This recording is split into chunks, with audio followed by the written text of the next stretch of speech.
Amba bela jelen fo ka awale mando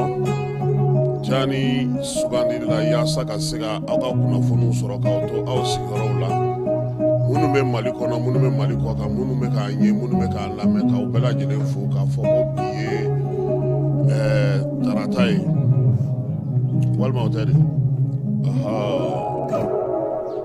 wanda falente biye sawa utu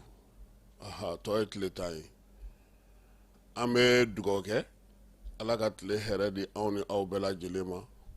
min ye jamana in ye ala k'a basigi k'a suma hali bi an tun ye kibaruya di aw ma k'a fɔ ko yɛlɛmanikaw fɛ yen ko bingali kɛra ye nin kalo in tile 11 bamanciwale kɛbaa dɔw fɛ siganama 3 o minɛna cogo di dugudenw yɛrɛ bɛna ɲɛfɔli kɛ sanji ale ye tiɲɛni kɛ yɔrɔ caman na a degun barika bonyana kojugu gouvernement kɔni an sigilen no k'u filɛ o fana bɛ se ka min kɛ mɔgɔw ye hali n'o y'a sɔrɔ an b'a dɔn k'a fɔ ko sango in a dɔ ye an yɛrɛ nɔ ye ni an bɔr'o la an b'a yira k'a fɔ ko ekɔliso minnu bɛ yen ni olu ye kerecɛnnakaw ta ye gouvernement ale tun bɛ dɛmɛ min d'aw ma a n'a fɔ o dɛmɛ in jɔra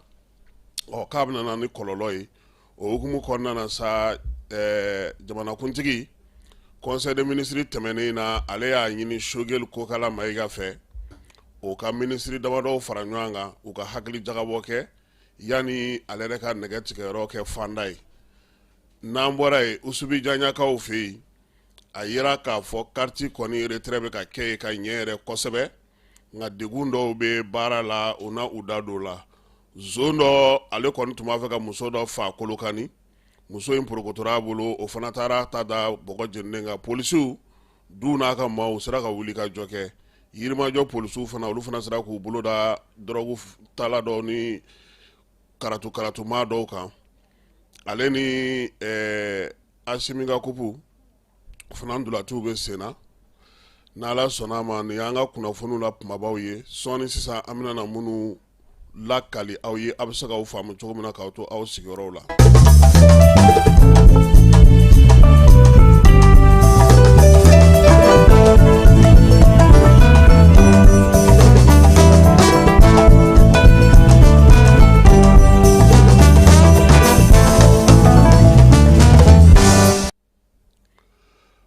Bamananw ko ko bilankɔrɔ tɛ maa min ye ko dungo t'a se t'o ye dɛ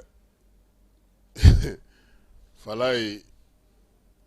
ji ye tiɲɛni kɛ dɛ ji ye lamaga kɛ ji ye maaw sɛgɛn fɛɛrɛ ni dabali ɲinini hukumu kɔnɔna na sɔgɔmada in na ne tɛna kuma ne ye n taw fɔ o faamuna an kɔrɔmuso dɔ bɛ yen ale kɛra Mali préfet fɔlɔ ye k'a to fune Mayiga mɔgɔ caman b'a dɔn a y'an wele ko jiko in na ale fana ye jateminɛ dɔw kɛ fala ye sɔgɔmada in na an bɛn'o di mɔgɔw ma chronique la pour que bɛɛ lajɛlen k'a dɔn k'a fɔ ko min bɛ sen na ale taara yɔrɔ jan dɛ ale kɔni ko tiɲɛ don an b'a fɔ k'an bɛɛ nɔ don nka an bɛɛ nɔ don kun minnu na fɛɛrɛ minnu bɛ se ka tigɛ cɛw jɔyɔrɔ musow jɔyɔrɔ ɲɛmɔgɔw jɔyɔrɔ komi ale yɛrɛ ye préfet kɛ ka tɛmɛ a ye min sɔrɔ sa sɔgɔmada in na an y'o de bila an ka chronique nɔ la an ka jɛ an ka Kayatu Fune an k'ale lamɛn sɔgɔmada in na.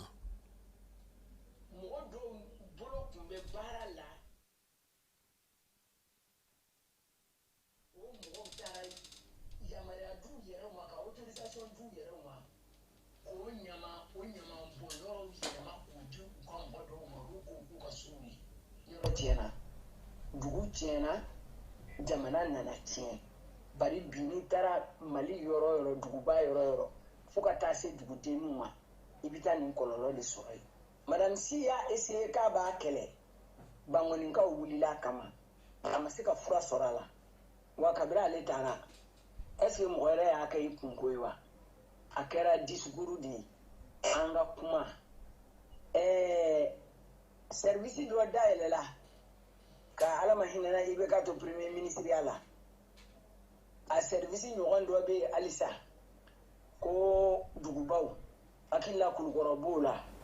ko assainissement a service kun bɛ ministère de urbanisme Amado Travaux Publics a kɔni kun bɛ Ismaila Sise ka ministère de l'équipement na o service a taara min a sera ka baara kɛ wa mɔgɔw tɛ se mɔgɔw la o i ye mɔgɔw sigi ni kan min ye n'e ma kan wɛrɛ f'u ye olu b'o bila wa u t'o bila o i dun tɛ se ka kan wɛrɛ f'u ye i natalen b'u la nin taabolo in de nana Mali tiɲɛ ka jamana tiɲɛ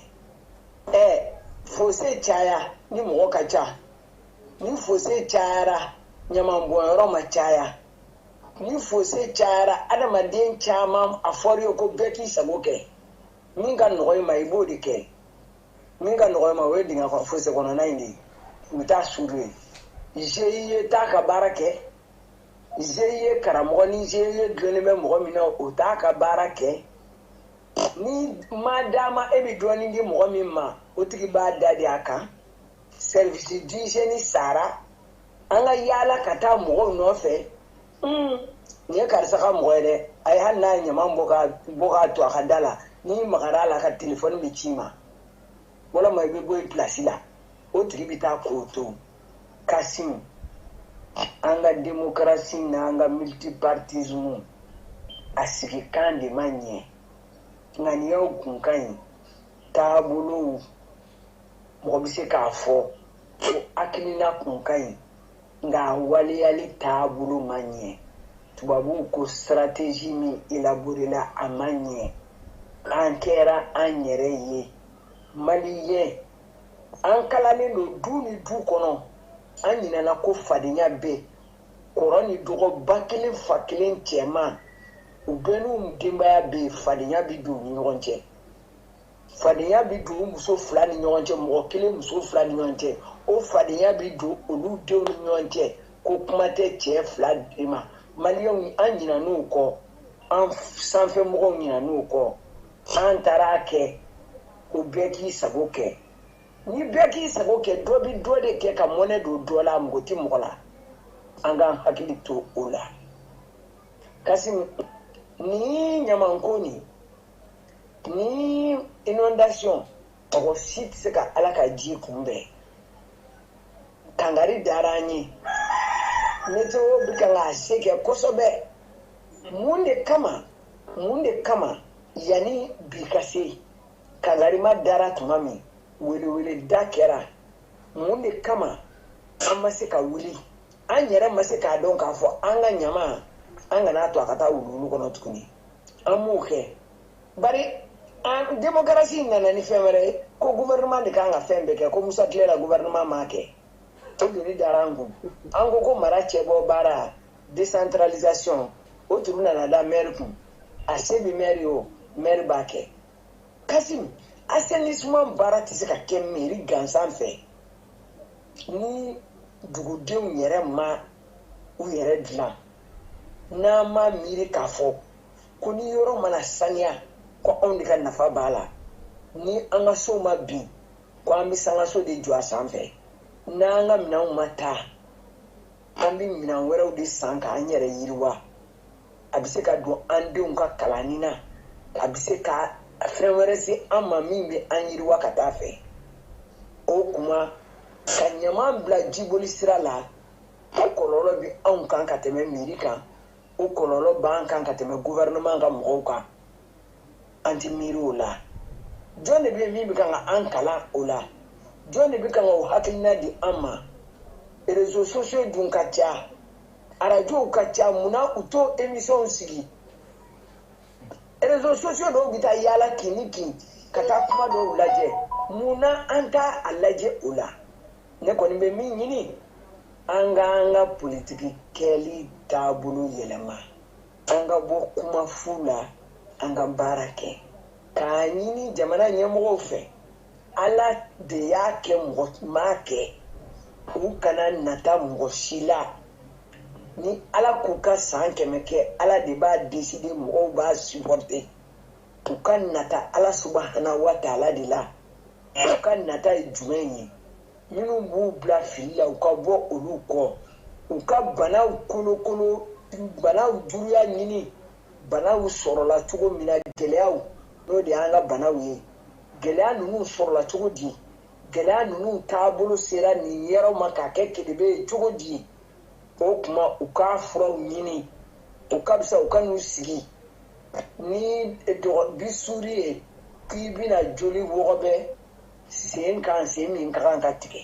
solution min b'a la bi i mɛri wo aw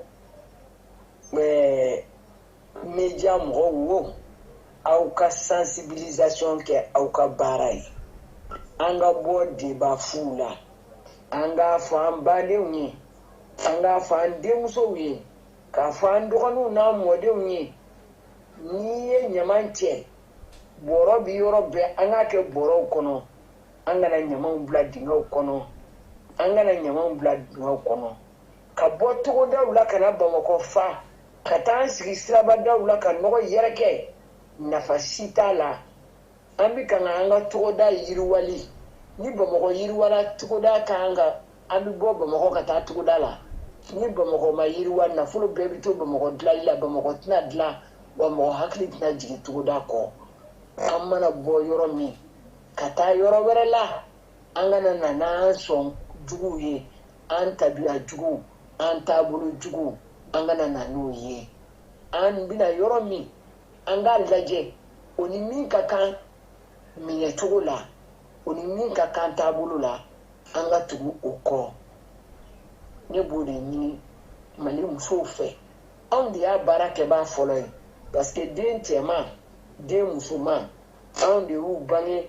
anw de b'u dilan u b'anw de ka mara kɔnɔ fo ka taa to u k'u kinibolo ni ɲuman bolo dɔn n'an ma sira ɲuman min don u kɔrɔ u tɛ wuli n'o ye tuguni sango réseaux sociaux b'o la anw yɛrɛ ɲɛ ma yɛlɛ k'o faamu o tuma na baara fanba musow ni jamana ɲɛmɔgɔw ye a ɲini aw fɛ k'aw de ka u dɛmɛ a y'a jija aw ka hakili to baara kɔnɔna jɛya dɛmɛ la aw ka baara kɛ ni ŋaniya ɲuman ye an ka nata teliman jinika ɲimi an k'o bɔ an ka jatew la an k'a lajɛ an bɛ se ka baara kɛ ni min ye teliman na wa ala ye min kɛnɛ garijɛgɛ ye n'o ye dɔnniya ye n'a bɛ se ka jamana taa ɲɛ ala y'a wajibiya an danfɛn kelen kelen bɛɛ de kan an ka sɔn an ni mɔgɔw k'a tilan a bɛ se ka kɛ ne ma se ka tɔnɔ min bɔ a la ni e y'o dɔn e bɛ tɔnɔ bɔ a la min bɛ e nafa ka jamana nafa ni ne y'a mara ne tɛna se ka tɔnɔ bɔ a la ne bɛ e bali k'a dɔn e ka tɔnɔ bɔ a la jamana ye o de ye ne hakilina ye o tuma ala k'an bɛn hɛrɛ ma ala k'aw bolo ma aw ka baara la bɛɛ k'i taabolo yɛlɛma à partir du 22 septembre prochain bɛɛ k'i taabolo yɛlɛma bɛɛ k'i ka hakilina yɛlɛma bɛɛ k'a dɔn k'a fɔ non seulement an ti taa ɲɔgɔn kɔ wa an ti taa sigi yɔrɔ si la jamana wɛrɛ la ka fɛrɛ n'an faso tɛ o tuma n'an bi kala an ka kala an ka juguya ni asidiya dabila an ka ɲɔgɔn kɔniya dabila an ka ɲɔgɔn coron dabila an ka yɛrɛta ɲini dabila an bɛɛ de taabaa ye n'an bɛ taa don min o k'a sɔrɔ an y'an se kɛ jamana ye an denw n'a mɔdenw b'a tɔnɔ bɔ ni an ma fɛn wɛrɛ sɔrɔ n'u ma biro jɔ k'a tɔgɔ da an na alahu taala b'a ka alijanna firidawusu dayɛlɛ an ye bari an surunyara a ka laɲiniw na an ka balo kɔnɔ ala k'o nɔgɔya an ye arasulu kanu kosɔn sallallahu alaihi wasallam. ayiwa nin tun ye Kajatu Fune Mayiga mankan ye muso fɔlɔ min kɛra perefe an ka jamana kɔnɔ nin waati na ale bɛ sɛgɛnna fiɲɛbɔ la hakilinaw caman bɛ a la a ye miirinaw caman fɔ an ye ko in yɛrɛ ju donna cogo min fala ye an y'a ta kun fɛ miniti 25 a y'o de kɛ kuma na sɔgɔmada in na an kɔni sera ka miniti 10 ɲɔgɔnna de bila mɔgɔw ka se k'o faamuya maa min don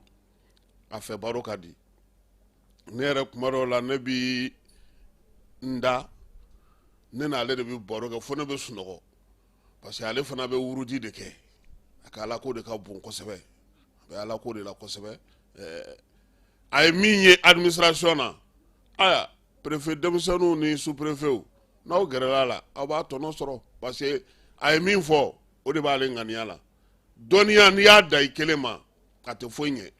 i b'a tilan maa wɛrɛw k'a sɔrɔ o la e yɛrɛ fana bɛ se ka lafiya an b'a fo k'a waleɲuman dɔn nin waati in na ale bɛ sɛgɛnna fiɲɛbɔ la fala ye an sigilen don ka gouvernement kɔnɔ a ye fɛɛrɛ minnu tigɛ parce que an y'a mɛn ko conseil de cabinet dɔ kɛra Sogɛli ka yɔrɔ la ye ministres welela ka taa ka maaw bila baara la tuguni min ni min kan ka min kɛ anw ɲɛna n ko sɔrɔ n ko ORTM bɛna o bɔ o m'o bɔ o m'o yira mɔgɔw sigilen don ka min kɔnɔ o m'o yira mɔgɔw la kibaruya minnu kuma minnu fɔra a kɔnɔ anw ma fɛn m'a la ala bɛ tiɲɛ de fɛ an ma foyi m'a la u ma foyi ɲɛfɔ an kɔni ye min mɛn OPAM mɔgɔw olu kan ka malo tila dɔ kɛ ministre Assa Bajalo ale kan ka furadi dɔw ni baara dɔw kɛ o kun fɔra yanni conseil de cabinet in cɛ conseil de cabinet décision in an b'a dɔn o ye min ye fɔlɔ fɔ an sigiyɔrɔ in na nin waati in na an ye min mɛn o ye kalanso minnu bɛ yen n'o ye kerecɛnnakaw ta ye mercredi tɛmɛnen conseil des ministres la kalanko kɛnyɛrɛye kalanko kuma cayara yen kosɛbɛ président yɛrɛ y'a fɔ ministres ye ko sisan u ka ɲɔgɔn sɔrɔ Sogɛli fɛ yen ministre damadɔ tɔgɔ fɔra k'olu ka ɲɔgɔn sɔrɔ Sogɛli fɛ yen pour que u ni premier ministre u k'a lajɛ u bɛ se ka bɛn mun kan ministre minnu tun bɛ o la sa o ye ministre d'État ye Ablaye Mayiga colonel Ablaye Mayiga min bɛ école ko kunna n'o ye ministre de l'éducation ye sanayɛlɛ kalanso ka taa fara sɔrɔ ministre kan ni o ye Sanu ye Aluseni Sanu olu de tun bɛ premier ministre fɛ yen kununko fala ye u ka sigikafɔ in tun bɛ tali kɛ mun na o ye k'a lajɛ fɛɛrɛ ni dabali bɛ se ka sɔrɔ sabula a yirala k'a fɔ ko min ye école minnu bɛ chrétienw tɔgɔ la n'o ye chrétienw ka écolesow ye n'a bɛ f'o ma ko enseignement catholique kabini san 1960 san Mali ye a laɲini ka a yɛrɛ wolola wari dɔ k'o ta k'o do olu ma yaasa cogoya min na u bɛ se ka baara kɛ 100 sarada la Mali kun kɛlen don k'i jɔ ni 80 ye o kalanso la école karamɔgɔw tali ni fɛnw nka nin waati laban in na a yira k'a fɔ ko min ye san 1972 ka taa se san 1978 ma sɛbɛn min tun bɛ u ni gouvernement cɛ yɛlɛma donna a baara kɛcogo la n'u b'a fɔ ma ko k'a réviser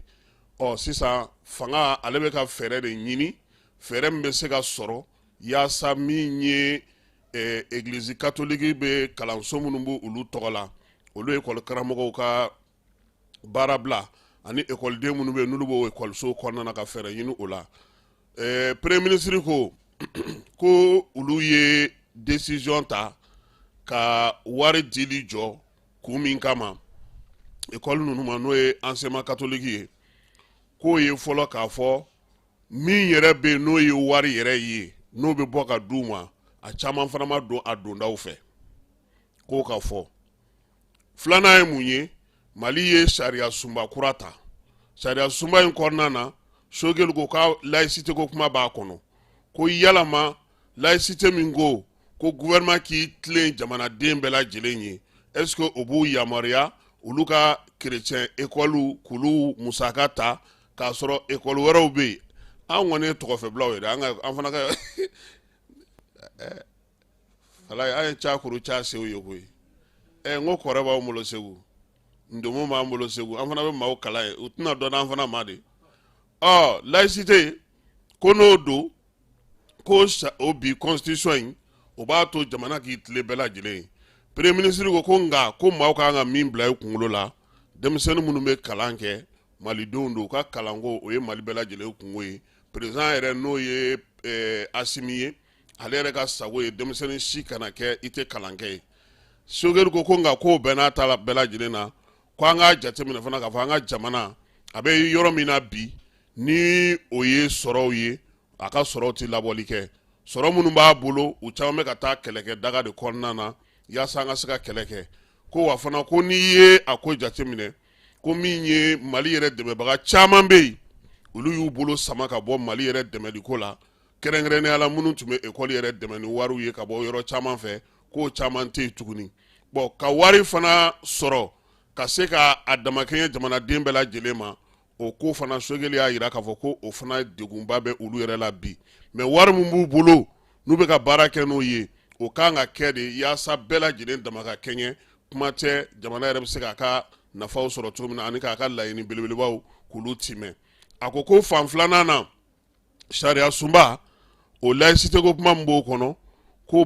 o tun na olu yamaruya olu ka kalanso dɔ ta ka kalanso dɔ to ko nka ko min ye école publique ye faso yɛrɛ ta école minnu ye u bɛna se ka u wasa don olu la kosɛbɛ i n'a fɔ bɛnkan min tun bɛ u ni ɲɔgɔn cɛ a ko fana ko église yɛrɛ ɲɛmaayaso o yɛrɛ tun ye sɛbɛn bila ka na u ma nka sɛbɛn ninnu olu yɛrɛ ye jateminɛ mun k'a la musaka minnu dira waati laban in na a fana caman ma taa taasira fɛ dɛ caman ma taa taasira fɛ ko nka olu ka lajɛ in ale ministre Ablaye colonel Ablaye ka fara Barema Kansayi kan n'o bɛ sanayɛlɛ kalanso la Amadu Sisa Vane ale ni Aluseni Sanu olu ka nin jɛrɛ in kɛ kun ye mun ye ka hakilina kɛ ka bɛnkan dɔ sɔrɔ bɛnkan min bɛ yira jamanakuntigi la bi Asimi o de bɛ i ta ni bila fɔ a ko la nka président ye min f'u ye u ka baara kɛ min kan o kɔni de ye nin ye tiɲɛ don denmisɛnninw olu de bɛ yen fonctionnaire minnu bɛ yen ni olu ye école karamɔgɔ ye olu dɔw de bɛ yen mais jamana fana bɛ nin degun ni nin ko in de kɔnɔna na ni nin taabolo ninnu de nana jamana kɔnɔna na n'o nana ni fɛn ye parce que kuma in filɛ nin ye fala ye maa baden de y'an wele caman y'an wele ka bɔ Kajolo caman y'an wele ka bɔ Sikaso caman y'an wele ka bɔ Kucala u denw tɔgɔ sɛbɛnnen don kalanso ninnu na maintenant an ni école ta tɔ tora kalo kelen tɛ parce que août in banna ka ban a tɔ tɛna to mois de septembre nata in de n'o banna octobre de école ta ye olu bɛ fɛ sisan k'u ta n'u bila dɔ kabini sisan mais n y'a mɛn fana ko école so dɔw bɛ yen olu y'a fɔ somɔgɔw ɲɛna u ka n'u ka denmisɛnninw ka sɛbɛnw minɛ ka t'u tɔgɔ sɛbɛn fan wɛrɛ fɛ école chrétien école caman bɛ k'o fɔ bi quoi parce que i b'a dɔn min ye fɛn in gɛlɛya yɔrɔ yɛrɛ ne yɛrɛ bolo laïcité in de don parce que mun na n b'a fɔ laïcité in don n'i ye nin kɛ sisan yɔrɔ docteur Mayiga ninnu bɔra yan u ye mun fɔ u m'a fɔ ko madrasa so tɛ ka jate yan bon sisan nin bɛna na kɛ u bɛɛ de wuli sababu ye k'a fɔ ko bon ko komi nin de bɛ yen a ye nin fana ka anw fana ye déjà constitution kura in fala ye ne bɛ to ka kuma dɔw fɔ yan aw tɛ ne ka kumaw lamɛn ka ɲɛ ne ko n k'aw bɛ ka mɔgɔw nommé aw bɛ ka jɔyɔrɔ di mɔgɔw ma aw bɛ ka fɛn kuraw créer aw bɛna wari bɔ min parce que kuma in gɛlɛya yɔrɔ ye wariko de ye Bamakɔ yan u bɛɛ b'a fɔ ko dugu mana jɛ k'an bɛ taa dayirimɛ ɲini Morikɛ ka kuma ye tiɲɛ koyi n'i ma farati dɔ b'i ka i bɛ kɛ dɔ dayirimɛ ye koyi karamɔgɔ y'a fɔ dɛ Mayi Watara a ko don o don k'aw de b'a la aw bɛ dayirimɛ ɲini na k'aw fana k'aw kɔlɔsi a bɛ se ka kɛ dɔ dayirimɛ ye dɛ donc wari ko in bɛɛ lajɛlen ye o de ye mais sariya suma in b'an se kɛnɛ caman kan dɛ i b'a kalama ko loi organique minnu bɛ yen bi ni olu talen don di CNT mɔgɔw ma k'u lajɛ fala ye a loi organique a bɛna na ni yɛlɛma caman ye dɛ sɛbɛn ninnu dilanna cogo min na ka di CNT mɔgɔw ma n'a dɔw tora o cogoya la mɔgɔ tɛ sɔn ka kɛ député ye dɛ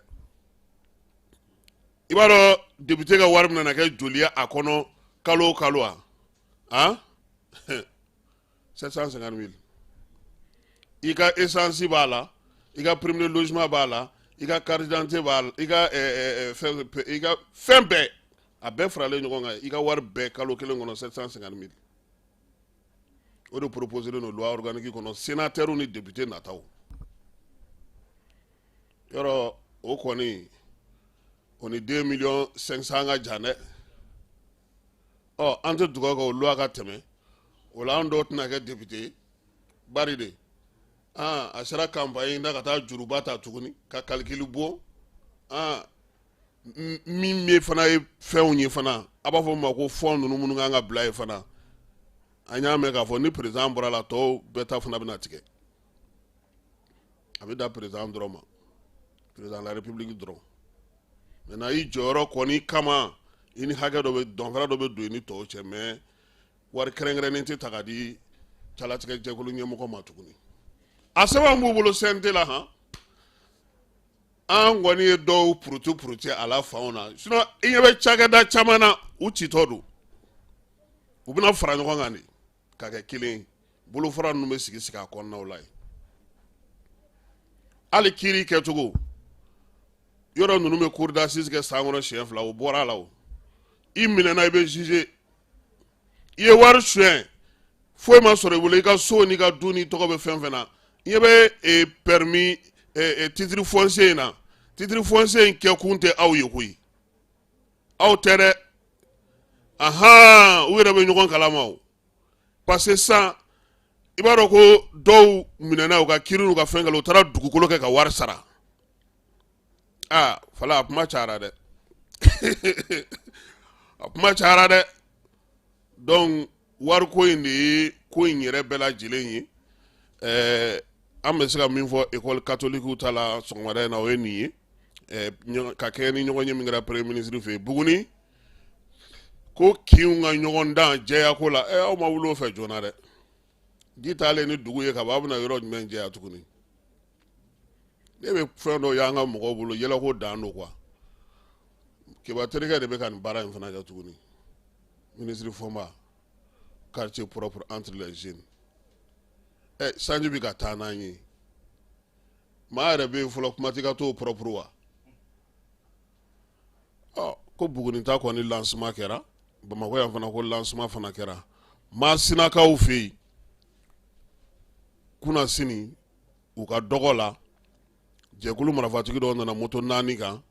u tun b'a fɛ ka maa 2 ta ka taa ni olu ye sugu in n'o ye bolibana ye Masina yangadi yen han sugu ɲamina ɲɔgɔnna de maa ninnu kɔni u segira k'a sɔrɔ u ma se ka maa 2 in ta ka taa n'u ye dugudenw yɛrɛ ko est-ce que olu yɛrɛ tɛna fɛɛrɛ tigɛ sa k'u labɛn k'u sigi parce que a tɔ bɛ ɲini ka na kɛ ɲɛdonna ye quoi n'aw ye marifa ye n'aw bolila tuma bɛɛ aw laban tɛ kɛ dugu aw bɛ dugu t'u bolo mɔgɔw kɔni ma maa 2 in dɛmɛ dɛ maa 2 in yɛrɛ de ye i jɔ i jɔyɔrɔ la fala ye parce que olu yɛrɛ y'a ye k'a fɔ n'an y'an yɛrɛ magaya ninnu bolo u bɛ taa n'an ye olu dun t'a dɔn u ye mun k'u la olu ye feerelikɛlaw de ye feerelikɛla i minɛnen nin samiya in na ka taa n'i ye yɔrɔ la i tɛ ko min cogo dɔn donc olu yɛrɛ y'u fasa ja kaki u ma se ka taa ni olu ye nka n'Ala sɔnna a ma an na tila k'an ka dugulamaw wele Jalasagukaw fɛ yen Jalasagu capitaine Ama Agnani ale y'u ka préfet kura ye fala ye préfet fini y'a minɛ dɛ sɔrɔsigɛ in ale taara ka baara ta kɛ ka t'i sigi a sigiyɔrɔ la Jalasagukaw fɛ yen nin ne don wa ne yɛrɛ kun n y'a faamu sisan k'a taara baara ta la baara ta senfɛ dugudenw cɛw musow u bɛɛ lajɛlen an'u bɛɛ lajɛlen ye ɲɔgɔn ye baara ta in kɛra sous-préfet ale ka yamaruya kɔnɔna na ni o ye sous-lieutenant ye o ni sɔrɔdasi ɲɛmɔgɔ minnu bɛ yen diinɛ ɲɛmɔgɔ ni laadala ɲɛmɔgɔw bɛɛ lajɛlen olu bɛɛ lajɛlen tun bɛ kɛnɛ kan ni cɛ ni muso ka taa fara protection civile maaw kan u y'a yira sa k'a fɔ ko min ye maa kura in ye n'o ye sous-préfet ye Jalasagu a ko ni dugu ɲɛna k'u bɛɛ de ɲɛna han ale kelen tɛna lakana kɛ dɛ ale n'u bɛ jɛ k'a kɛ n'u y'a dogo u y'a dogo u yɛrɛ la n'u y'u dogo ale la u y'u dogo u yɛrɛ la ale bɛ yan olu de kama u ka lakana fɛn min bɛ se ka kɛ ka ɲɛ u k'u bolo ni ɲɔgɔn ma u k'o kɛ yaasa dugu a bɛ se ka lafiya cogo min na Bakari ka procès o daminɛna kunu an na tila ka segin o ka wuladafɛla la sisan an bɛ taa Bafulabe ne yɛrɛ kun ɲɛna n ko ne ye Bafulabe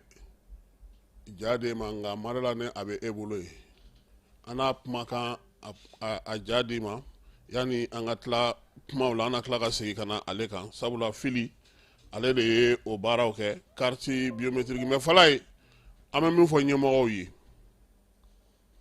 u k'a lajɛ carte biométrique ko in u ka fɛɛrɛ tigɛ a la a ko mɔgɔw bɛ se ka yɔrɔ sɔrɔ cogo min k'u dama kasi an ye mun lakɔlɔsi o ye k'a fɔ carte biométrique bi mɔgɔw bɛ ka wuli degun bɛ mɔgɔ caman kan u tɛ ka se ka carte biométrique sɔrɔ sɔrɔli yɛrɛ tɛ problème ye fala ye sɔrɔlibaliya yɛrɛ tɛ problème ye nka i bɛ kuma yɔrɔ jumɛn maa jumɛn bɛ se ka i lamɛn pour que i ka se ka i ka kungo yɛrɛ ɲɛfɔ minnu ma se ka carte biométrique ta olu bɛ degun na minnu bɛ yen ni problème bɛ olu ta la olu bɛ degun na minnu bɛ yen n'olu t'u taw yɔrɔ dɔn olu bɛ degun na mais nin bɛɛ la n'i ye ɲininkali kɛ k'i bɛ taa yɔrɔ jumɛn ka taa fɔ k'i ka se k'i ka carte sɔrɔ o yɔrɔ de tɛ yen gouvernement k'a lajɛ o k'o falen mali kɔnɔna yɔrɔ dɔrɔn tɛ bi dɛ an ka maliyɛn fɛn fɛn bɛ kɔ ka fala ye maliyɛn fɛn fɛn bɛ kɔ kan a fanba nin degun de b'u da la bi bi in na c'est problème yɛrɛ e k'a lajɛ e bɛ bɔ sisan i ka dugu dɔ la sisan ka taa consulat la i b'i ka tile kelen baara bila i bɛ taa consulat la u bɛ tila ka taa f'i ɲɛna k'e kun kan ka na don min k'o tɛmɛna nka don wɛrɛ tɛ f'i ye i bɛ se ka na don min e bɛ taa ka t'i sigi tuguni ka tila ka segin demande kan tuguni ou bien i bɛ taa consulat la ko min kan ka fɛn di mɔgɔw ma k'o tɛ yen k'o bɔra ko parce que ko mɔgɔw tun tɛ ka na ministre dun de ye appel kɛ ko mɔgɔw ka na ko mɔgɔw ka taa ko ka t'u ka fɛnw nɔfɛ e yɛrɛ ye ministre ka communiqué mɛn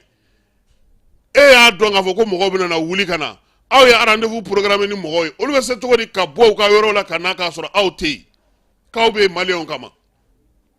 e bɛ taa kɛ baara jumɛn na yen ka tɛmɛ i taa kun faransi i taa kun paris i taa kun espagne i taa kun porte bagnole i taa kun madrid i taa kun jamana lasigiden fɛn so fɛn fɛn la ko e bɛ t'o kɛ ko ka tɛmɛ mɔgɔw kungo ɲɛnabɔli kan o ka bɔ yen o tigi n'o tɛ yen e yɛrɛ t'a dɔn i b'a fɔ mɔgɔ min ɲɛna bɛɛ kungo kɛlen don k'i labɔ filanan ye mun ye bamakɔ y'an yɛrɛ i bɛ taa sisan k'i taara i ka carte ɲini u b'a fɔ k'i ka carte ti yan yɔrɔ 19 de bɛ bamakɔ carte bɛ retiré yɔrɔ min fala n'i y'a bɛɛ munumunu ni i sɛgɛnna sisan i m'i ka carte sɔrɔ maa si t'a kɛnɛ kan min b'a fɔ ko karisa e ka problème ye mun ye faut que gouvernement k'o falen maaw bɛ na ou bɛ taa sɔrɔ sisan carte min yɛrɛ bɔra u tɔgɔw la problème b'a la dɔw bɛ yen olu nakun ye pour que ka se k'a dɔn u ka sɛbɛn yɛrɛ a bɛ se ka sɔrɔ cogo di u t'a dɔn wa u bɛna na o mɔgɔ u b'a f'i ɲɛna carrément ye yɔrɔ a bɛɛ ka fisa ne teri n'a ka ninnu ye o petit anw cɛ o kama a fɔra anw k'a distribuer de et puis u diminen don ka mɔgɔw kɔnɔ ne t'a dɔn mɔgɔ ye fɛn fɛn k'u la e bɛ carte di la e bɛ ka sara o la k'e k'a di mɔgɔw ma mɔgɔw bɛ na e bɛ tila ka i fujine k'olu kɔnɔ vraiment u ka kuma u fɛ mɔgɔw kunbɛ cogo faso ka baarakɛyɔrɔ la mɔgɔw bɛrɛ hali ni fɛn tɛ e bolo vraiment ma sœur mon frère bon anw kɔni ta ye carte di de dɛ walayi u y'a fɔ an ka carte de di mais u bɛ pɛrɛ e kunna f'i ja bɛ tigɛ tenni b'e la ka ban n'e pɛrɛnna ka far'o kan n b'a kɛ cogo di les gens mɔgɔw yɛrɛ t'a dɔn en tout cas min kɔni ye ko in bɛɛ la gɛlɛman ye fala ye i bɛ mali kɔnɔ o i bɛ mali kɔ kan o i mago bɛ mali papier de la hali ka wali ta o dagadila i ka mali ta kɔnɔ ye parce que mɔgɔ yɛrɛ tɛ min b'i bɛrɛbɛrɛ ko carte tɛ mɔgɔ minnu bolo olu ka ko bɛ kɛ cogo di n'i y'o ɲininkali kɛ u b'a fɔ ko non anw bɛ ka carte distribuer ne ta erreur b'a la aw y'a ja mais nin tɛ ne tɔgɔ ye u b'a fɔ k'olu cɛ o kama ko n'i t'a minɛ i k'a to yen bon an nana an fa ka carte ɲini ayi aw fa ka carte tɛ sɔrɔ yan'o ka fɔ u b'a fɔ ko o tuma aw fa yɛrɛ tɛ se ka na mun b'aw fa bali ka na fa ye mun k'i la vraiment sisan a fɔra anw ɲɛna carte tɛ di il faut que a tigi ka na kɛnɛ kan o gɛlɛya yɔrɔ bɛ min fɛn dɔw bɛ yen u k'u kɛcogo falen ni jamanadenw ye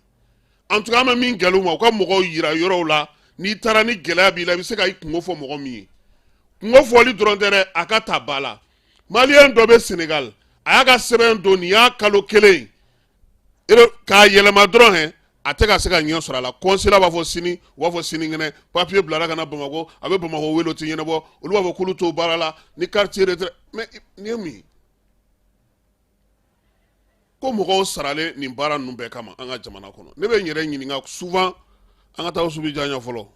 Usubijaɲa kɔni ko olu bɛ ka quartier retraite kɛ ka ɲɛ retraite min ye fili ye ale ye min sɔrɔ o la ye an ka jɛ ka o lamɛn jamanadenw ka bugulatigɛ sɛbɛnkura min baaraw bɛ sen na n'a bɛ wele carte biométrique ye o bɛ sen ɲuman kan Usubijaɲa cercle la o min kun ye yɛrɛmarakafo ye n'a tun bɛ Bafulabe cercle fɛ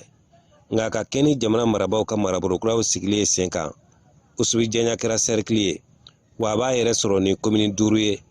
ka kɛɲɛ n'an ka kunnafoni sɔrɔlenw ye carte biométrique 75,787 o de tun bɛ Usubijaɲa cercle kɔnɔ carte biométrique 29,982 o de sera ka taa tɔ minnu bɛ yen ni olu ma ta fɔlɔ 50,805 wa marabaajɛkulu y'a sɛmɛntiya n ye ko baaraw taabolo ka ɲi bawo 100 sara la Siribela arrondissement ani Tomora commune olu min jɛlen bɛ sous-préfecture kelen na ko carte ditaw la 100 sara la 84 olu sera k'o di wa Gundarangaw fɛ yen nɔ 100 sara la olu bɛ 82 la Jakɔn commune ani Jalan commune ko baaraw taabolo ka yen kosɛbɛ nka o ma bali Usubijaɲa sous-préfet ale ka gɛlɛya dɔw sɛmɛntiya an ye. Vous avez nommé le sous-préfet de l'arrondissement de Usubijaɲa. Gɛlɛya dɔw bɛ baara kɔnɔna la gɛlɛya minnu bɛ baara kɔnɔna la arrondissement waati denmisɛnnin dɔw tun bɛ yen u ma sɔn 15 sɔrɔ u ka donnaw bɛ machine kɔnɔ reçu b'u bolo mais u ka carte ma bɔ parce que u ka baara ma ban sisan u kɛra mɔgɔkɔrɔbaw ye u kɛra majeur ye u tun kan ka segin ka taa photo ta ka empreinte ta bon u m'o baaraw kɛ donc u bɛna n'u ka carte ɲini k'a sɔrɔ olu ka situation ma complété donc o gɛlɛya bɛ yen gɛlɛya filanan ye baara wagati arrondissement wagati dunanw caman tun bɛ commune ninnu kɔnɔ baarakɛlaw b'o la gɛnnikɛlaw b'o la bɛkantigiw b'o la yankaw tɛ mais arrondissement y'u sɔrɔ yan u ka relais la yan bon sisan carte bɔra u ka carte bɛɛ yan mais u b'u ka sigidaw la u taara u ka duguw la u tɛ yan bilen donc o carte tɛ ka enlever o bɛ jouer la carte enlèvement tɔw kan kosɛbɛ donc an bɛ se ka gɛlɛya min fɔ fana machine wɔrɔ ka jan an na dɔɔni machine bɛ fɔ Bafulabe de mɔgɔ kura bɛ yen minnu ma arrondissement in kɛ u b'a fɛ k'a kɛ mais wɔrɔ ka jan yen n'a sɔrɔlen ma nɔgɔ bɛɛ bolo donc o gɛlɛya kelen ninnu bɛ sinon baara bɛ ka continuer remise bɛ ka continuer carte bɛ ka di kabini Bafulabe ni pɔnyɛmɛli tɔgɔ la Fili Jalo ayiwa an bɛ Fili fo a ka laseli la a Jalo min ye carte ko kɔni ye an tɛ sɛgɛn an tɛ ɲinɛ u k'a lajɛ mɔgɔw ka kuma yɔrɔ sɔrɔ u ka mɔgɔw sɔrɔ u bɛ se k'u ka kungo fɔ mɔgɔ minnu ye wa u k'a n'a da kungo dɔrɔn fɔli ma fɛɛrɛ ka sɔrɔ a la fana min bɛ se ka a ko ɲɛnabɔ an bɛ to an ka togodaw kumaw la hali bi fala ye an kun y'a fɔ yan ko min ye aw ka dugu Yɛlɛmani bin taara k'a ka nin kalo in tile 11 binkali in senfɛ an b'a fɔ aw ɲɛna yan ko siganamaw ko janfan yera ko in na u ye marakaw ka page ba dɔ bɛ yen u kɔni kɛlen don ka ne bila a ka ye olu ye a kuma fɔ marakakan na n ti naare n tan tin kan ko n tin kan ne kɔni ma foyi faamu a la ne yɛrɛ de tilara sa k'a fɔ ko n'a ma nin fɔ anw b'aw cɛla yan koyi u y'a marakakan yɛlɛ k'a jigin sisan sa an balimakɛ dɔ bɛ yen o y'a ta k'a bayɛlɛma bamanankan na waleya min kɛra maa mun minɛna a ko kɛra cogo min an ka jɛ an ka o lamɛn olu fana ka se ka dɔ ɲɛfɔ an ɲɛna Yɛlɛmani ale bandi ko in na bingali ko in na an y'o de fɔ mɔgɔw kana sɛgɛn information di la mais information di cogo kɛcogo de b'a la il faut garder secret les informations et les envoyer à qui de droit voilà sɛgɛdara mɔgɔ 3 kan mɔgɔ 2 olu tun sen bɛ attaque la contre le camp militaire de Yɛlɛmani plus un vieux wa ko kɛra cogo di ko kamalenin 2 olu de kamalenin dɔ villageois dɔ tagatɔ yɔrɔ dɔ la u y'a lajɔ bon u y'a lajɔ bon k'i k'a kan il voulait l'agresser quoi mais ala y'a kɛ kamalenin negetado koli kaide negetado donc anu yu ke nyogonga krikara watika uye mugu chiala kube mitraillette uta koka arrosé o kononana ayi denga beredo ta kelembe ko paru apngolula o kerune a tokelendo bolla o ya yɛrɛ ɲini quoi donc a ye min bugo k'a keru a y'a siri net ka wele bila force de l'ordre ma militaire u ni BRDM saba tagara ka taa petini mina terroriste kɛni mina k'a siri ŋamayi ka taa n'a ye dugu kɔnɔ parce que pourquoi dugu kɔnɔ parce que il a parlé de complicité. Bon, au complicité, il y a qu'à complicité trois fois. Ou bien madame fait sur le chocolat kata attaqué ou qu'est. Leur mode opératoire, il a tout raconté. Donc, on a clé na dugu kononama. On a clé na dugu kononama. Oui, clé sur la tchekoroba do sambi se yinga douma. On a donné du kono. Aïe bolochi au dengue for la co voilà. Celui-là fait partie de notre groupe qui a attaqué le camp militaire de Yelimane.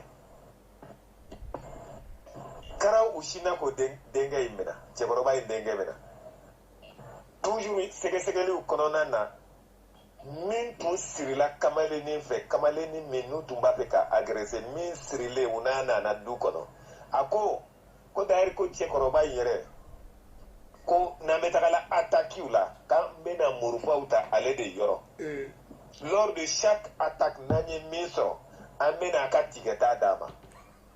vous voyez la complicité Tchekoroba sambi segi et des terroristes ou jatigué et de yuka cerveau nous tara attaque ke terroriste keninga fotogola amena ni yorota dama mais son fils fait partie de notre groupe. Anna Dengue be participer la Yelimane attaque là. Vous êtes Tchekoroba et Remena. Vous donnez un sokono. Vous êtes Morufa min soroye. Commentateur Kafola de vous êtes Morufa min soroye. Akachani Borofa Sabaye. Je ne sais pas, Morufa tan segi ou bien mitraillette de doigts ou bien Morufa simple de doigts. Mais Morufa Djougouma on connaît l'eau. Kuye Morufa min bo Tchekoroba ka sokono. Ko avec Borofa Sababo quoi. 50 boros de Donsawa, 100 kg boros de Donsawa. Il n'a pas donné de précision à ça. Donc vous voyez, on appelle les gens à informer, à ne pas se taire. On dit bravo à ce jeune qui a pu maîtriser ce terroriste-là en brousse qui voulait l'attaquer. On dit merci et grand bravo à lui. Où il a agressé, ou desera là, ala yake asera kelena aselengo ala ya siri ngamai kata di sordasi uma donc o yoro ni bela sordasi u parce que mo ka kelen fam sordasi kelenga barate sécurité sordasi u te fambe ango foko no bola quoi jamana kabo hal jamana minte malié sordasi u se kaye terrain be kan quoi jamana kabo. Donc, il revient à nous, populations, de les informer, de les appuyer, de les aider dans leur mission. Parce que on est sécurisé là. Parce que, agneau de fois, on a sika moro là, que tu la dugu kono. Au kanavoko, et halna asro, inabe bo konokele de la ni à tabolo médiani sikara là. Il faut informer. Bon, ni Tchekoroba et Sambisegi. Jamais, au grand jamais. Dugonomo koko lumasikala abada. Masikala abada. Mais déjà, lors de chaque attaque, Mourfa ou Betarata allait de Yoro, kata opération et nous, Clara ou Singata, Mourfa ou déposa bara. Una katigeta pana Betaraka dama. Tchekoroba minana sa biseri. A dengue folo minana. En plus du terrorisme maîtrisé par un jeune patriote qui voulait attaquer. Donc on dit merci, grand bravo, n'est-ce pas, à ce jeune patriote-là. nege haya be na dron tede il faut qu'il dusukun ka farinya de an yo de fo mogo kana siran u nye n'ala sɔnna ɲa fɔ n ka kuma la u selen yelimane u sera dandugu quoi u sera dandugu u ka ko bɛ ba yelimane cercle la pewu déjà terroriste fila min nana an'u ka receleur u ka patron cɛkɔrɔba san 80 yo an ka bɔ k'o walawalali kɛ.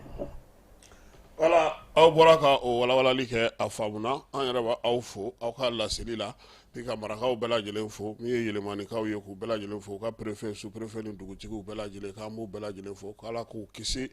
ni ɲɔgɔnna wɛrɛ ma. Concours min kɛra ni a jaabi bɔra n'o ye fonction publique ye ministre ale ye barosigi kɛ ka ɲɛfɔli kɛ maaw ɲɛna ko maa 1417 o de sera ka concours in sɔrɔ min ye musolakaw ye olu ye 479 ye. Lujuratɔw olu ye maa 22 ye a ko la min ye sibiri tɛmɛnen ye sa ministre ale kɔni ye laseli kɛ ka ɲɛfɔli kɛ maaw ye n'o ye docteur Fasun Kulubali ye barosigi in senfɛ a ko ko maa fana 44 ɲɔgɔnna olu ka diplôme tun ye diplôme kolonw ye o fana yera ko in senfɛ k'olu ka ko bɛna da tɛmɛ sariya tigilamaw olu ka bolo kan yaasa a ko bɛ se ka ɲɛdɔn cogo min. Falaye min bɛ ka ninnu kɔnɔ sa i b'o dɔn a bafo ni nisɔndiyara k'i pasera wɛrɛ i bɛ taa kalo 6 kɛ bafo fana dɛ ka t'i kun di ni dɛgɛnɛ ye i bɛ taa bɛɛ lajɛlen de kɛ dɔw bɛ yen ka ban contingent dɔw bɛ yen n'o olu bɔra ninnu bɛ sɔrɔ ka taa don olu fana bɛ taa kalo 6 kɛ n'i tilar'o la tuma min na sɔrɔ i bɛ sɔrɔ ka na i ka baara kɛ an bɛ bɔ yen an bɛna sigida 6nan kɔnɔna na dugudenw ka se ka olu ka lakana k'o sabati polisiw olu ye siganama maa 2 minɛ maa minnu don sa fɛnw tun b'u bolo n'o ye kiribikiribi fɛnw ye u y'a jira k'a fɔ ko polisi ɲɛmaayaso ale ka wulikajɔ kɔnɔna na n'o y'u ka directeur ba ye ka kɛɲɛ ni jamana ɲɛmaaw ka laɲini ye olu kɔni ye commissariat min bɛ n'o b'a fɔ ma ko 7e arrondissement kɔrɔ n'o ye Sogonikɔkaw ta ye olu ka ɲɛmaaya bɛ maa min bolo bi o ye Seku Mane a n'a ka dankan n'o ye Zenabu Waleti ye Ishakan olu dɛmɛnen sa maaw fɛ n'o ye bisi maaw ye ale ni Yirimajɔ anw ka polisiso maaw olu kɔni olu tɛ suna o an ka polisiso maaw tɛ suna dɛ nin kalo in tile 13 k'u ye siganama 2 de minɛ Sogonikɔ autogare la maa minnu don sa u kɔni minɛna k'a sɔrɔ kiribikiribi fɛnw b'u bolo n'o ye tramadol ye a fɔ min ma ko tramadol 250 u y'o de minɛ u bolo ale ni marafa dɔ ka taa se téléphone portable ma cigarette caman min dilannen don Falaye pati warimisɛn fana camanba de yor'u bolo ka taa fara o fana kan min ye maaw ka téléphone portable ye o pipɔgɔden o fana yor'u bolo finitigilakaw u y'a jira k'a fɔ sa ko autogarew ni nin yɔrɔ ninnu bɛɛ lajɛlen na Bamakɔ n'a lamini na sa olu na wuli ka jɔ kɛ yaasa min ye maaw n'u bolominɛnw bɛ se ka lakana cogo min wuli ka jɔ min n'u b'a kɛ u sen na Sogonikɔ autogare la k'u bɛna dɔ fara o n'a lamini ta bɛɛ lajɛlen kan waleya ninnu kɛ kun ye min ye sa min ye commissariat ye ale ka se k'a jɔyɔrɔ fi ka dɔ bɔ bandiya la bingali jugu ka se ka olu fana ban maa minnu bɛ yen n'olu kɔni t'a fɛ fiyewu ka se ka to yen ka maaw to yen ten olu u ka se ka minɛ cogo min na o la sa min ye u ka wulikajɔ ninnu sa u y'a jira k'a fɔ ko o de senfɛ siganama 2 in kɔni u minɛna u y'a jira sa k'a fɔ ko fɛn minnu tun b'u bolo ale ni minɛn minnu tun b'u bolo sa u bɛna taga n'u ye kiiri tigilamaw olu fɛ yen yaasa olu ka se ka u ka bila kiiri tigilamaw olu ka bolo kan yan'u ka kiiri don cɛ nka sɛgɛsɛgɛli tɔw olu bɛ to sen na yaasa baara min kɛlen filɛ nin polisiw fɛ o bɛ se ka ɲɛdɔn cogo min Kolokanikaw fɛ yen Mahamadu Tarawele ni bɛɛ lajɛlen b'a wele ko Du commissaire divisionnaire a n'a ka dankan n'o o ye Yakuba S Tarawele ye olu wulila ka wuli ka jɔ kɛ k'u bolo da bandi belebeleba kan Kolokani mara la kamalen u taara sɔrɔ a ka so sɛgɛsɛgɛlikɛlaw ye seli a ka so sa u y'a sɔrɔ moto 3 bɛ yen n'o ye Jakarta kurakura toute neuf ye keba bɛ ka min ɲɔgɔnna ɲini sanili fana o fana 2 tun bɛ cɛ ka so min ye bamanan marifa ye o den 4 b'a bolo pistolet min bɛ o fana tun b'a bolo a n'a kisɛw n'a fɛnw maa kunkolo ko maanifin kunkolo fana tun b'a ka so kɔnɔ ka taa fara a ka jo n'a ka nasiw n'a ka bagaw kan ko bɛɛ lajɛlen ko polisi ninnu ka wulikajɔ kɛ kun ye min ye maa o maa ne ko k'i bɛ sariya sɔsɔ n'i ko k'i bɛ pan pewu sariya kunna olu b'i minɛ k'i ɲangi k'i di kiiri tigilamɔgɔw ma olu ka se u ka baara kɛ k'olu ka kalekan ye o de ye du ale ko tolérance zéro min ye wulikajɔ ye sa ko u y'o kɛ dugudenw olu ka bolodiɲɔgɔnma kɔnɔna na directeur général de la police ale ye min laɲini polisilakaw fɛ n'o ye timinandiya ye ka fara u ka ministre ale ka ladilikanw kan k'u bɛ ka baara kɛ n'o de ye o de la sa maa min filɛ nin ye ni o kɔni minɛna sa a minɛna cogo di muso dɔ ale kun bɔtɔ don dɔgɔjɔ sira de la ale bɔtɔ dɔgɔjɔ la sa min ye bandi kɔgɔlen ye a ye jan da ale ɲɛ jan dalen muso in ye ale ko k'a bɛna muso in i firi o ka tuma min na ko k'a kantigɛ koyi ko muso de filɛ ne ka boli muso y'i to boli la fana a ye mugu fana ci muso la tuguni ala y'a kɛ o ma muso in sɔrɔ muso bɔlen o la de ye ale bolila ka na i ta da min ye polisiw tulo kan brigade de recherche du ale n'a ka maaw olu ye wuli ka jɔ kɛ min ye Abdul Karim Keyita ye n'u b'a wele ko keke u ye ale bila nin baara in ka sa kolokanikaw fɛ yen wuli ka jɔ ale y'o kɛ sa ka sɛgɛsɛgɛli kɛ ka dugudenw ɲininka ka fɛnw bɛɛ lajɛlen ɲininka jɔn bɛ taa nin fɛ jɔn de bɛ segin nin fɛ nin bɛ kɛ cogo di aw ka nin sira in kan don o don jɔn sen ka ca kan sufɛ jɔn dugudenw y'u kɔnɔjɛya koyi kolokanikaw bamananw don u tɛ se fila fɔ la u ye maaw tɔgɔ di kɛbana ɲɔgɔnna minnu tɛ da kosɛbɛ sufɛ u y'olu tɔgɔw di sɛgɛsɛgɛliw kɛra u donna olu caman fɛ u y'a sɔrɔ papaga olu tɛ belebele yɛrɛ sa ko taara laban o ka so kɔnɔ u donnen sa u ka sɔrɔ ka maa in ka taa sɔrɔ a b'a waragolo la sa bɔda tun tɛ yen tuguni girigiriw ni maa kunkolo tigɛlenw ni fɛnw olu si ma mago ɲɛ a ye o yɔrɔ la yen u y'a minɛ ka kolokani polisiw an b'u fo ka mali polisiw bɛɛ lajɛlen fo parti politique min tɔgɔ ye ko EDR ale bolofara min bɛ faransikaw fɛ yen olu y'u ka laadala ɲɔgɔn ye kɛ Araki Gino n'o o y'a coordinatrice ye ale ni tɔndenw u ye jɛrɛ kɛ ka tɔn ale kumaw k'olu bɛɛ lajɛlen danganamaya ka kɛ ni parti politique olu ka suspension wulili ye EDR min bɛ yen sa o y'a jira k'a fɔ ko olu kɔni olu minnu bɛ yen n'olu bɛ tɔn in kɔnɔna na ko Sumela Sise kɔni ka maa ye olu ye min ye sumi champion ye k'olu na to ka miiriyaw kan o de la olu kɔni ye EDR ale sugandi ka don EDR ale kɔnɔna na nin waati in na Falaye Aigle ka dege karamɔgɔ a ɲinini bɛ sen na dɛ dege karamɔgɔ maa minnu y'u ka sɛbɛn da yaasa ka se ka kɛ dege karamɔgɔ ye Aigle ka dege karamɔgɔ ye dossier min bɛ yen n'o ye dossier de candidature ye 33 dossier de candidature 33 in na Mali dege karamɔgɔ 9 o bɛ a la fédération kɔni tun ye nkamu da k'a yira k'a fɔ ko ale mago bɛ dege karamɔgɔ la min bɛna na Aigle ka baara kɛ nka y'a fédération zen u y'u ka laɲini bɛɛ kɛ papier kɔnɔ dɛ ka na k'a fɔ ko a ma fɔ n ye o ti zen ta la dɛ fédération y'a bɛɛ lajɛlen ɲɛfɔ k'a bɛɛ dantigɛ k'a ban pewu entraîneur kana k'a fɔ k'a bɛ karabu kɛ contrat in b'an bɛɛ de bolo sisan koyi appel à candidature fédération ka dossier in a b'an bɛɛ bolo donc don min na n'i ko nin ma fiyama an y'a f'i ye i ka taa n'an ye Coupe d'Afrique la an bɛ taa Coupe d'Afrique la wa an bɛ fɛ ka taa demi-finale de la i dɛsɛlen ka kɛ demi-finale ye an y'a f'i ye k'an bɛ fɛ ka taa Coupe du Monde na an dɛsɛlen Coupe du Monde na i ka taa 8e de finale la i k'i hakili to an ka denmisɛnninw na fana i ka kɛ maa ye n'o y'a sɔrɔ entraîneur ninnu na ni min taara n'i bɛ bɔ kɔ kan i jabala ka kɛ yan ye i ka baara kɛ yan i ni entraîneur tɔw ka baara kɛ pour que an ka se ka équipe ɲɛnama sɔrɔ fédération bɛ ka nin baara fɛn fɛn kɛ tan sisan n'o banna pewu n'olu ka mɔgɔ sugandi olu t'a ta dɛ olu bɛ taa fɔ ministère de ɲɛna wariw filɛ fɛnw filɛ on s'en comment ministre de b'a fɔ bon a ye Falaye ta parce que ale delila ka Coupe du Monde ta k'o kelen kɛ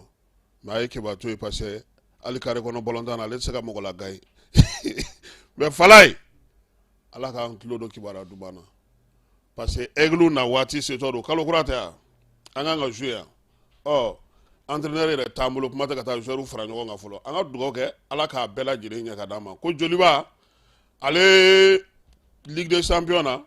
ale ni Red Star maaw tun bɛ ɲɔgɔn na Joliba bɔra yan ka taa fu ni fu kɛ ni olu ye Doualakaw fɛ samedi tɛmɛnen o ka ɲi o ye jaabi ɲuman ye segi la an m'olu baadɛmɛ dasi yan an bɛ tɛmɛ nin tour in na retour ye 26 mars kɔnɔna na ye dɔgɔkun wɛrɛ AS Douane ka bɔ Burkinakaw fɛ yen ale ni Coton Sport tun bɛ ka jouer Bamako yan sabula Burkina tɔnw olu kɛlen ka Mali ta terrain t'u olu bolo olu ni Beninkaw olu fana ka ndolati o kɛra anw fɛ yan e k'o fana ma kɛ fu ani fu ye wa coupe Assimi la sa kunungo ballontan minnu taara coupe Assimi la match fɔlɔ la Moti ni Gao o kɛra 1-1 ye a y'a tulo dayɛlɛ kosɛbɛ match filanan kun ye jɔn ni jɔn ye tɔgɔ to an ma buranya jate dɛ non an ma buranya jate an y'an buranw dasi mais an bila ka taa buran sogo d'u ma kɔrɔbɔrɔw don u ti ban naji la o u ti ban wujila la u ti ban alimarika mafɛ la wa u ti ban tukasu ni fɛnw na donc an b'o sara Segu ale ye 2-1 kɛ Tombouctou la bi n'Ala sɔnna a ma wulada fɛ an na o fana bi balontanw fana jaabi di mɔgɔw ma u bɛ se k'a faamuya cogo min donc coupe Assimi ale bɛ to sen na fo septembre kalo tile 21 Falaye an bɛ Nuhu Dumbuya ka bɔ Canada Montréal an b'a fo a y'a ka dɛmɛ bila ka na panneau la n'an bɔra yen an bɛ Musa Traoré fo général ale bɛ Brooklyn États-Unis ale fana y'a ka dɛmɛ bila ka na an y'a ye o mana tɛmɛ ka bɔ yen Isaka Fɔnba ale ye maçon ye a fana y'a ka dɛmɛ bila ka na an b'a fɔ k'a waleɲuman dɔn min ye Burulayi Sidibe ye o fana ale tɛ sera ka cɛnfala de sɛbɛn cɛnfala de don sa Kulukɔrɔ sira in tɛ cɛnfala de ya ale fana y'a ka dɛmɛ bila ka na an ye minnu sɔrɔ kunu o y'o ye an bɛ bɛɛ fo ka bɛɛ waleɲuman dɔn nɛgɛjuru sira kɔni ye 92 42 42 30 ye ni Ala sɔnna a ma le 30 an b'a ko jɔ an b'an wakili kɛ Ala ye reporter ni Jani fana faralen ɲɔgɔn kan o fana ye 1,000,000 ye o kɔni o donna nbalan kɔnɔ ka ban a tɔ yanni le 30 cɛ sa an n'an kimɛli kɛ k'a bɛɛ lajɛlen fɔ an ye min sɔrɔ baara kan ka kɛ cogo min na ka bɛɛ fo min ye Cheikh Umar So ka bɔ Paris a fana y'an dɛmɛ a fana y'a ka dɛmɛ bila ka na an b'a fana fo k'a waleɲuman dɔn sɔgɔma in ta an b'o jɔ yan n'Ala sɔnna a ma nɛgɛ kanɲɛ 18 n'Ala ma ko wɛrɛ kɛ ni kuranko m'an dɛsɛ an na ɲɔgɔn sɔrɔ a ka kibaruya kuraw k'olu da o tulo kan laadiriya la